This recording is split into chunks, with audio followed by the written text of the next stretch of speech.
He tried to show off by grabbing the rookie, but Natasha Robertson wasn't a rookie. She was an Alpha-class Special Forces operative hiding in plain sight, and tonight, the man who grabbed her triggered the one thing she was trained never to ignore, a threat already watching her. Natasha Robertson arrived at Ledgerline Tower just past sunset, looking like a woman who had been running errands, not like one who had once dismantled a trafficking network with nothing but a burner phone and a bag of zip ties. Her hoodie was damp from the rain. Her jeans were worn. Her sneakers were scuffed. Nothing about her appearance hinted at the classified missions she had executed. That was deliberate. She needed to disappear into normalcy instead. She walked into a lobby pulsing with corporate fluorescence, the air buzzing with after-hours tension, half of it from overworked analysts sprinting toward deadlines, the other half from the quiet, invisible threat she was here to intercept.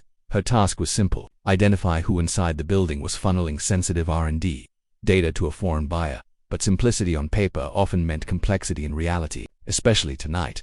The visitor lane was nearly empty when a tall, broad-shouldered guard stepped into her path. He looked like the kind of man who corrected people's gym form even when they didn't ask. His name tag read M. Hale, but his posture screamed, "I run this lobby." He eyed her hoodie like it was an insult. "Ma'am, this lane is for confirmed appointments only."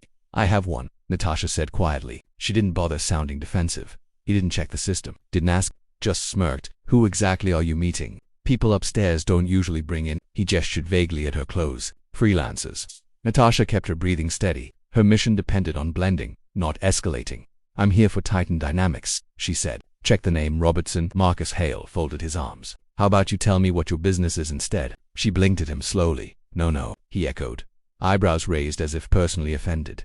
Natasha didn't reply. She didn't need to. The real threat wasn't Marcus, it was the surveillance she could feel watching her from somewhere else in the lobby. Something colder, more deliberate. Marcus stepped forward again. "Ma'am, let's not make this difficult." She warned him once, calmly. "Don't touch me," he grinned. "Relax. It's procedure." Then he grabbed her arm. The lobby didn't see her move. They felt it, a shift, a blur, a controlled drop of center gravity. Marcus found his wrist twisted in an angle nature never intended. His body folded forward as if someone had pressed a pressure point hidden under his bones. Every guard froze. Every bystander stared. Natasha leaned close enough that only he could hear her. "I told you not to do that." But it wasn't Marcus that alarmed her. It was the man 10 feet away, suit too sharp, posture too loose, shoes too quiet, who lifted his phone, aimed it at her, and snapped a picture with the subtlety of a professional. He didn't look shocked, or confused, or amused. He looked aware.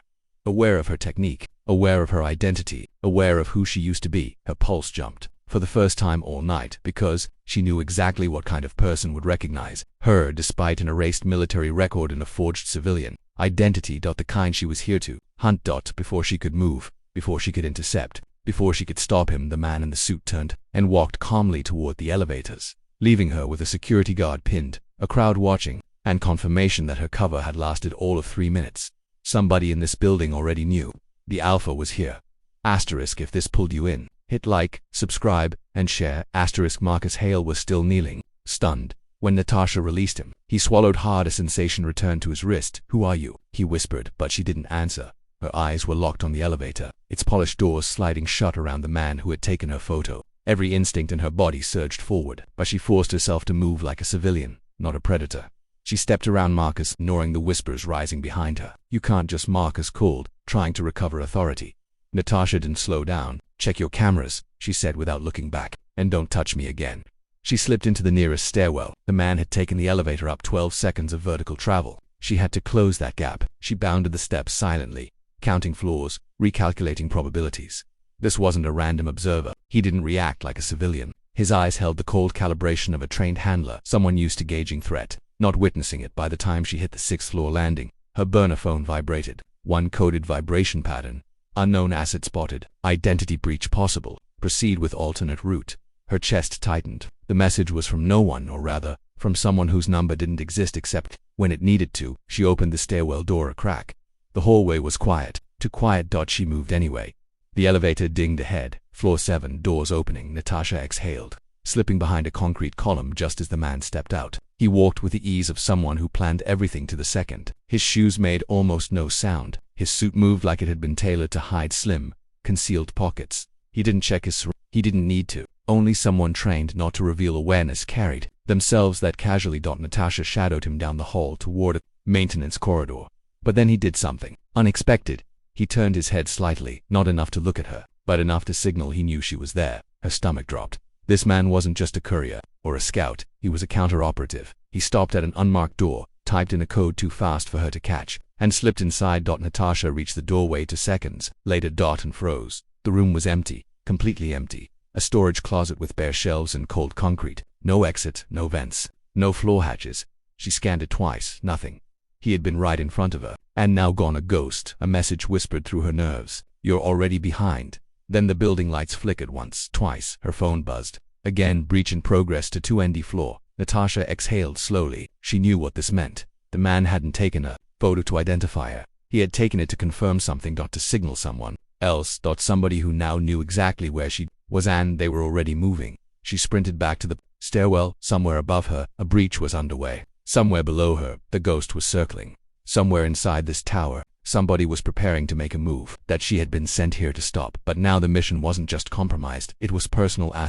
Want to see what Natasha finds on the 22nd floor? Smash like and subscribe. By the time Natasha reached the 22nd floor, the hallway lights had stabilized, but the silence had thickened into something heavy. Corporate offices at night always had a hum. Printers, vents, stray chatter from late workers. Not now.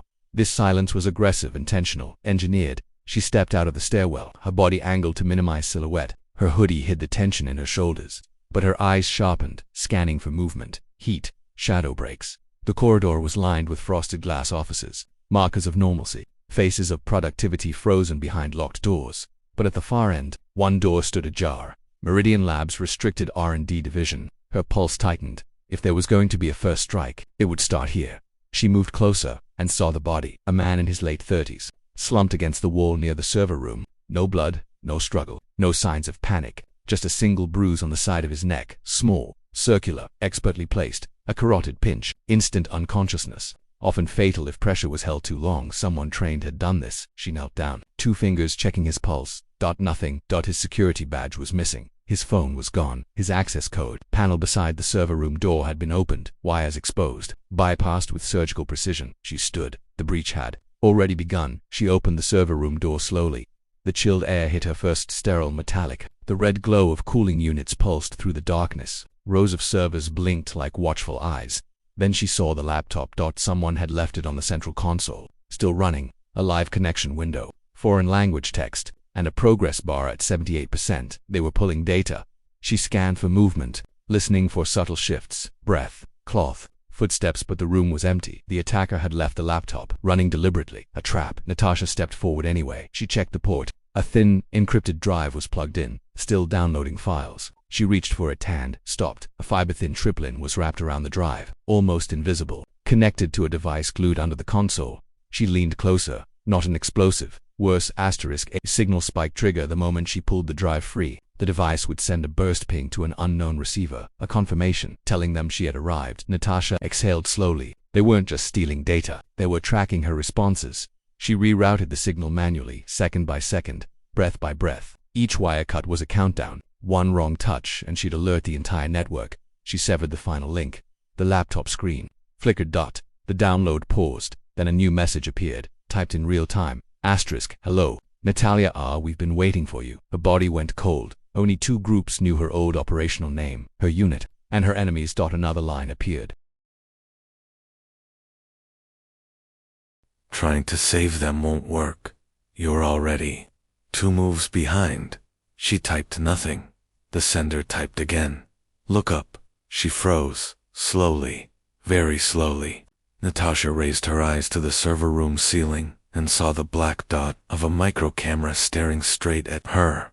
They weren't just ahead, they were watching her right now. A soft click echoed behind her. A door she hadn't heard open. She turned and saw the ghost in the suit, his face expressionless. His phone raised again. Filming. Then he said, very calmly, Ms. Robertson, you need to come with me. Hit like, subscribe, and share. Then read on as Natasha learns what the ghost really wants. Natasha didn't move.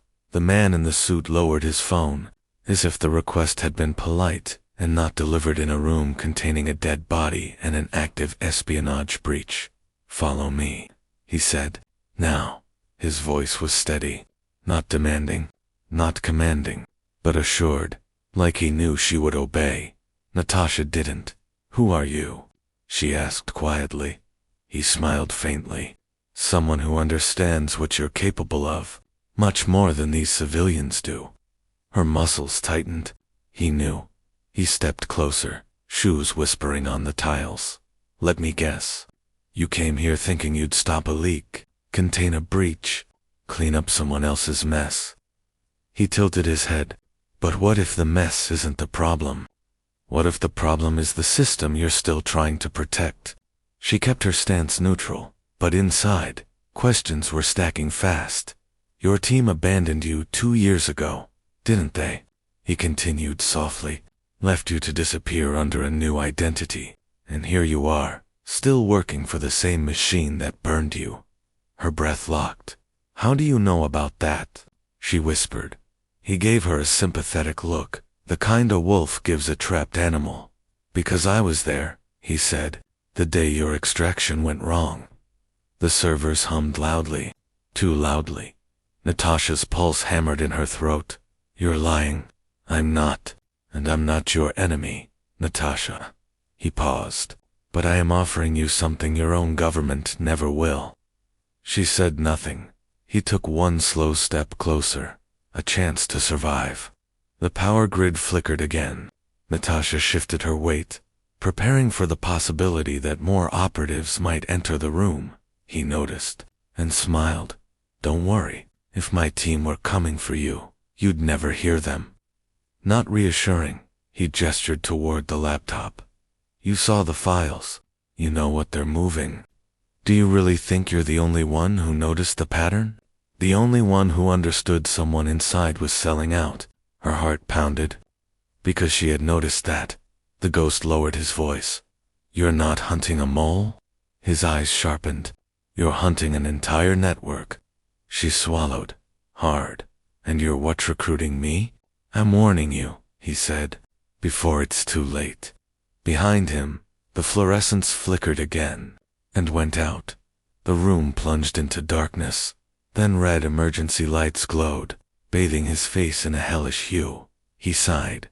They're here sooner than I expected. Who? She demanded. He looked past her. Your cleanup team. She spun down the hallway. Heavy footsteps. 3 sets. Fast, coordinated dot. Government cadence. Her. Government. And they weren't here to help. The ghost whispered behind her. If you stay here, Natasha, they will erase you, just like before. The footsteps pounded closer. And if you run with me, he said, you might actually live. She turned back to him. Choose, he said. As the door behind them slammed open, 3 armed operatives stormed the server room. Not foreign, not mercenary, not infiltrators. She recognized their formation, her former task force, her own people. Sent to eliminate her. Asterisk, the operatives flooded the server room, in a tight triangle formation, weapons raised, movements sharp, voices silent. It was the same formation she had used dozens of times on missions they all pretended never happened. The lead operator saw her first. Robertson, he barked. Down. Now. His gun was aimed not at the ghost, but at her. Natasha froze only because freezing bought milliseconds. Milliseconds could become survival. I said down. The ghost raised an eyebrow. Told you. She didn't reply. Her eyes flicked across the operatives, their gear mismatched, their patches unmarked, their expressions cold. Contractors, not soldiers, off books, disposable, meaning whoever sent them wasn't acting through official channels, which meant this operation went higher and darker than she'd been told. The lead operative stepped forward. Natasha Robertson. You are hereby detained for breach of national. He didn't finish. Because the ghost moved. Not fast. Not violently. Just 1 step. Enough to draw the operative's eyes. Enough for Natasha. She dropped a sweep of the leg, a grab of the wrist, a twist that disarmed the nearest operative before his brain. Registered motion. The gun hit the floor. The room erupted. 2 operatives lunged. 1 shot grazed the server rack. Another shattered a light. Natasha ducked behind a console, grabbed the fallen weapon, and the ghost grabbed her shoulder. "We need to leave. Now." She yanked free. "I'm not going anywhere with you. You're outnumbered. I've been outnumbered before." He leaned close, voice razor soft. "Not by your own government." The words hit harder than a bullet. One operative advanced. Another took flank position. The third covered the exit. They were hurting her, not trying to shoot her, trying to box her in. Capture, not kill, but capture would lead to interrogation. Interrogation would lead to a black site, and a black site would lead to silence forever. Natasha fired one controlled burst, hitting an overhead light and plunging half the room into shadow. "Move," the ghost shouted. She sprinted for the service hatch behind the cooling unit. If she could reach the maintenance tunnels, she could. A bullet struck inches from her shoulder. She dove behind a steel pillar. "Robertson," the lead operative roared. "Last warning." The ghost knelt beside her, breath steady. "You're choosing the wrong side." "There are no sides," she hissed. "Only lies." He didn't disagree. "They're here to erase you. They don't erase people who are wrong." He glanced at her. "They erase people who know too much." She aimed around the pillar. "I know enough." "No," he said. "You know just enough to die tonight, but not enough to understand why." The operatives regrouped, advancing. The ghost pointed toward the vent panel. Her old escape point, her only escape point. Footsteps thundered closer. "This is it," the ghost whispered. "Choose survival, or choose loyalty to people who already chose to betray you." Natasha's chest tightened. She didn't fear death. She feared dying for the wrong reason. She took a breath, just one, and made her choice. She slid into the vent. The ghost followed. Bullets ripped through the metal behind them. They crawled into darkness. Natasha whispered, "If you betray me, I'll kill you." The ghost whispered back, "If I betray you, you won't have to." Ahead of them, the tunnel shook. Something explosive had just been armed. Asterisk hit like, subscribe, and share before reading how Natasha escapes the trap, or dies in it. Asterisk, the maintenance tunnel vibrated with a low, throbbing hum, a sound Natasha recognized instantly. A-shaped charge, not military grade. Cleaner, more precise. Designed not to kill indiscriminately, but to collapse a section of tunnel and cut off escape. Natasha crawled faster. "How far?" she demanded. 30 meters, the ghost said. "Maybe less." Detonation time. Under a minute. She cursed silently. The tunnel narrowed.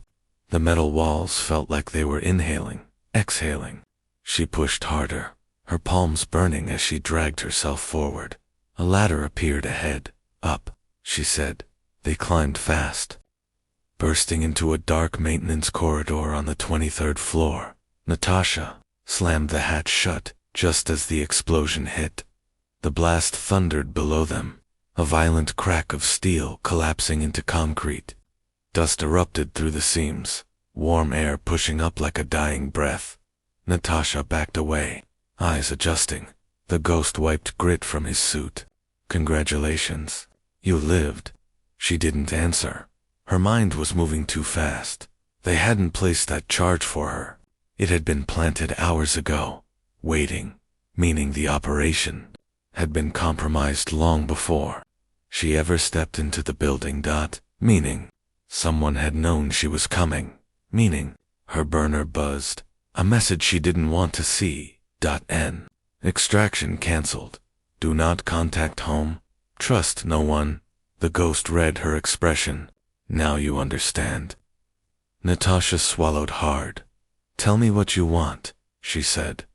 "What I want," he said slowly, "is for you to stop chasing ghosts and start following evidence." He reached into his jacket. Natasha tensed. He withdrew. A USB drive. He held it between two fingers. "This," he said, "is everything your government won't tell you. The leak, the mole, the network. All of it. She didn't take it. She didn't trust him. He continued. You can walk right back downstairs and surrender. They'll put a hood over your head, and you'll never see daylight again. Or, he stepped closer. You take this drive and learn the truth. Natasha felt the weight of 8 years pressing down on her. The missions, the betrayals, the forced silence, the erased identity. She was tired of being a weapon. She wanted answers. She reached for the drive, and alarms erupted across the floor. Red strobes flashed. Security doors slammed. A synthesized voice blared. Code black. All personnel, evacuate. Natasha spun toward the south corridor. Shadows were moving fast. Too many. Too coordinated. Not her former task force. Someone else. Someone worse. Who are they? She whispered. The ghost's expression finally shifted. Fear. They're the buyers. Buyers of what? She demanded. He met her eyes. Of you, Natasha. Her blood ran cold. You weren't sent here to stop a leak, he said. You were the asset being transferred. Her knees nearly buckled. She wasn't hunting the network.